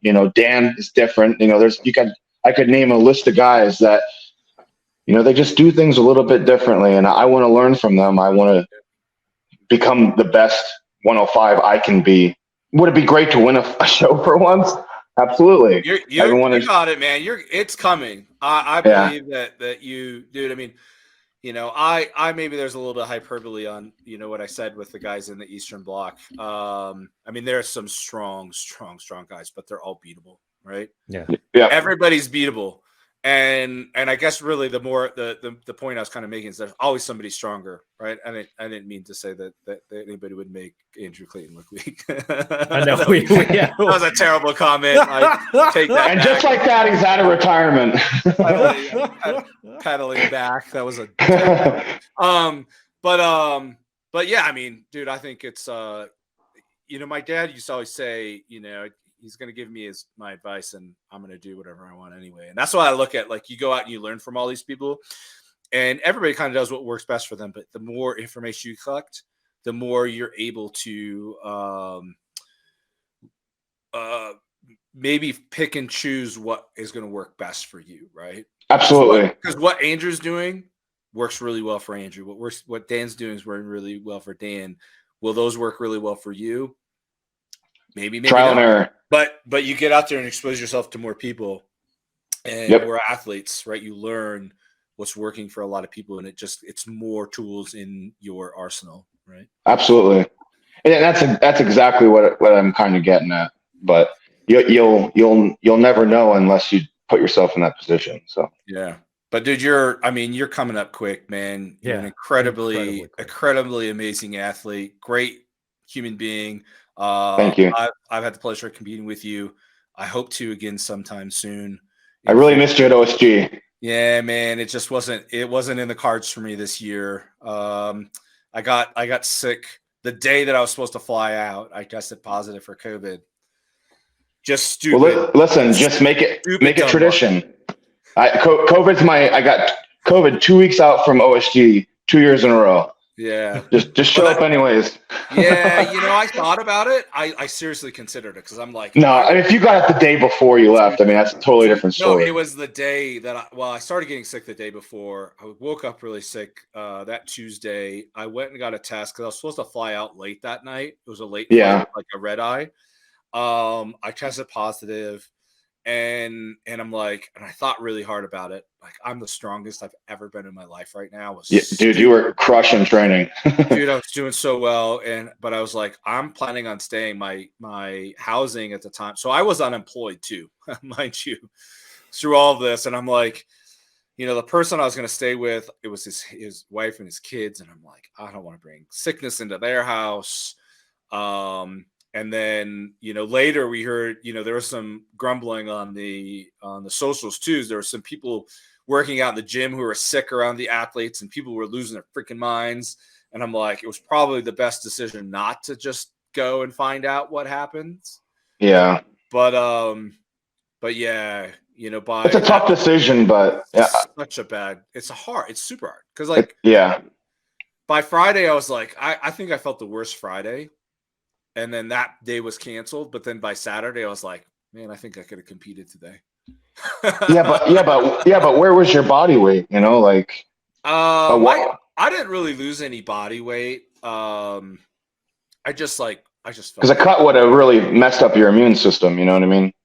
Yeah. Oh, dude, that was actually what went through my mind. I'm like, I'm feeling bad right now on Tuesday. I'm positive, and I'm like, I'm planning on taking a red eye and having to water cut the day after. I'm like, I was already planning on being completely exhausted by the time I landed. Right? Yeah, dude, and that would have been chaos. Rolling into my buddy's house at like 10 in the morning, I told him, I'm like, dude, I'm probably going to go right to sleep. I'm going to be dead. And then I had to start my water cut, and I was like, dude, I'm going to be so fucked if I try to do that. Well, I'll say this. I hope I see you again in competition, and I hope I see you again soon, because man, your days aren't over, man. And it was a pleasure competing with you at Clash. Hell yeah. You're just a genuine guy. And it's just the guys at the top seem to be a different breed. Not that they aren't, when they're not at the top, but the guys at the top, I've just seemed to grow extreme respect for it. I haven't met any bad ones yet. So yeah, knock on wood. I hope that doesn't change for you, man. But dude, I wish you the best of luck at the World Grand Prix. I mean, you've already proven you're a podium finisher at one of the best fields in the class at OSG. I wish you the very best. I think you're going to do really well. And I look forward to watching. Hopefully it's streamed a little better than last year. I'm going to actually reach out to Yergy and ask him what the details are on that. So, yeah, that'd be great to know if they were live streaming it. I know that for Ultimate, Emmanuel Piscari, he live streamed it through his Instagram. So, yeah. That's what I have to do. Last year was basically the same. Yergy, or I think it was Yergy, had his phone just set up at the end of the field, and it was live streamed. It wasn't great. It was something, but it wasn't bad. It wasn't terrible. Maybe not as good for the moving events, but right. At least for the log press, it was interesting to watch. But we will say that StreamYard is $25 a month, and you can have up to 4 to 6 different camera angles. So it's like, if someone ever wants to do that, you just have 4 phones call in, and you can actually stream directly to YouTube. John, I will say this, that and from what I've learned from talking with Johnny Wazisco and from talking with Jury, there's definitely a language barrier there with Jury. He speaks English pretty damn well, honestly. When you get, have you spoken with him at OSG? Very briefly. When you're out there, he speaks English pretty well. He's a very fluent guy. They do things a little different. Like they don't do, like, we're spoiled with IVs. I had mentioned IVs to him, and he's like, "Oh, I will look into it." That's how I read it to myself. But so you should be able to safely pack some IV bags and kits. As long as there's no pharmaceuticals, right? Yeah.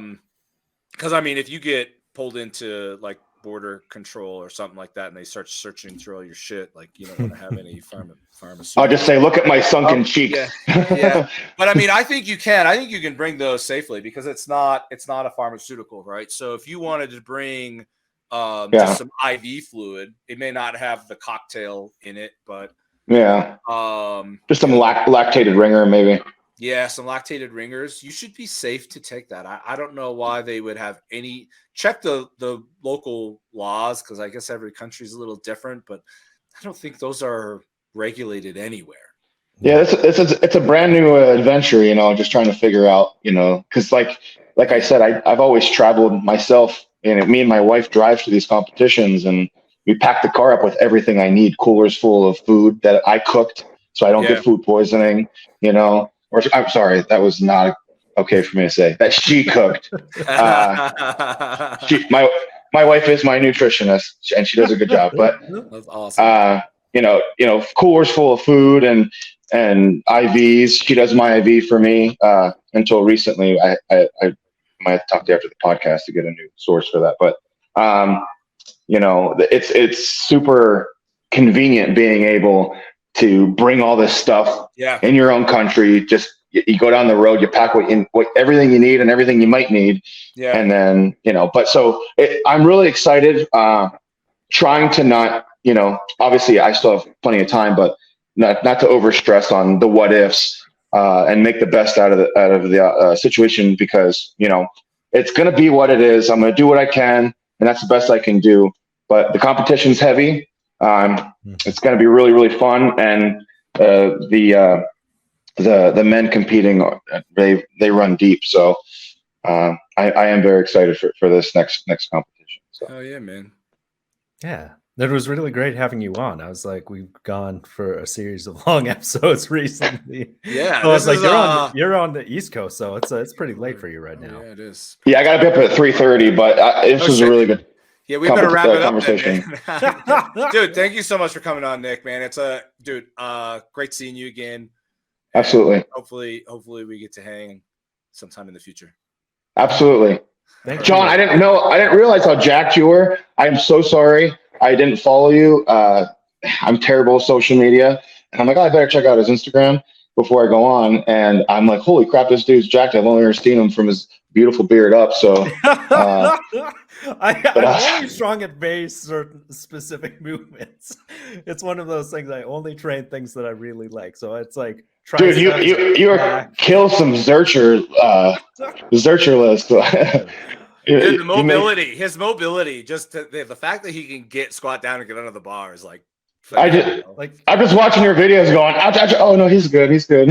Yeah, people were surprised that because I can actually do touch and go with like up to 315 on Zerchers, and people that's crazy. Like, you do touch and go with 3 plates. I'm like, yeah, it's something. I think the most I've ever done one time is I did 335 for 5 reps, and I almost died by the end. It was like very intense because you can't brace properly, so it's just pure, just like. You love that exercise, don't you?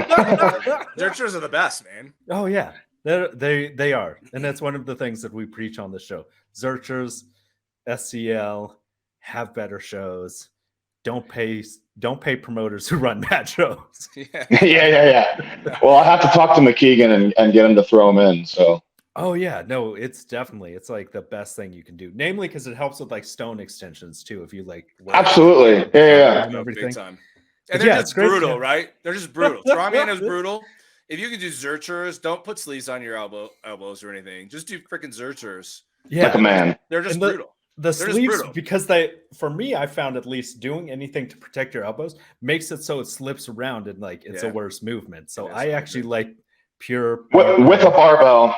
Yeah, barbell, and it doesn't hurt your oh no, your forearms. Okay, no damage though. No, I've never torn anything. So I did 530 last year, and something bubbled up on my forearm. It kind of freaked me out a little bit, but I think I just blew a blood vessel. Oh, it'll blow your blood vessels. Yeah, I actually had like a series of little. I have like a dot I had for a little. All right.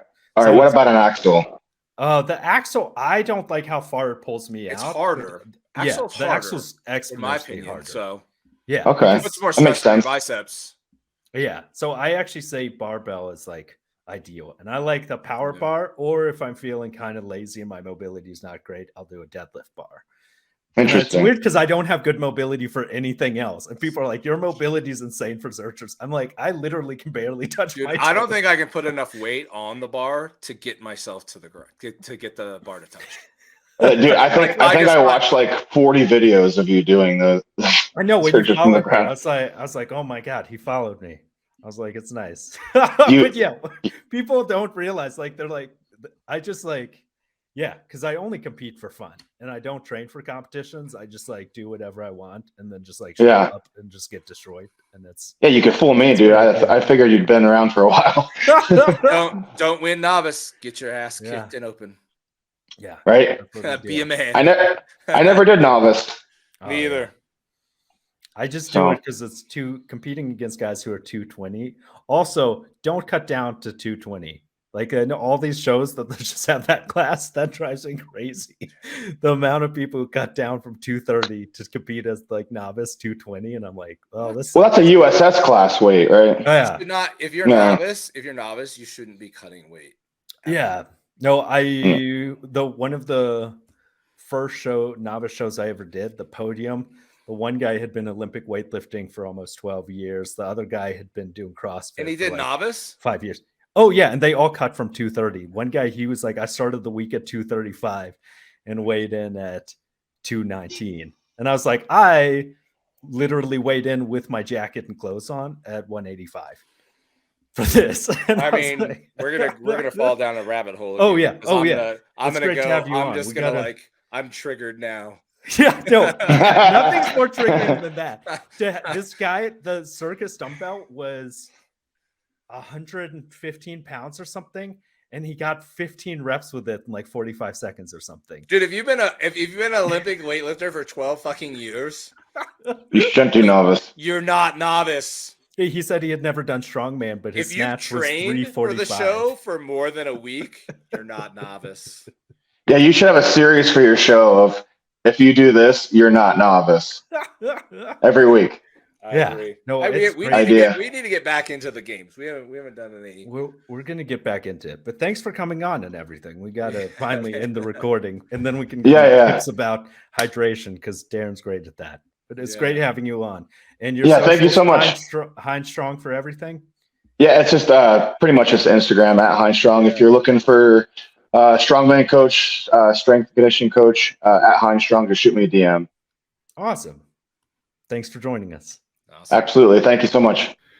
Support us on Patreon or Anchor and find us on Instagram or Facebook.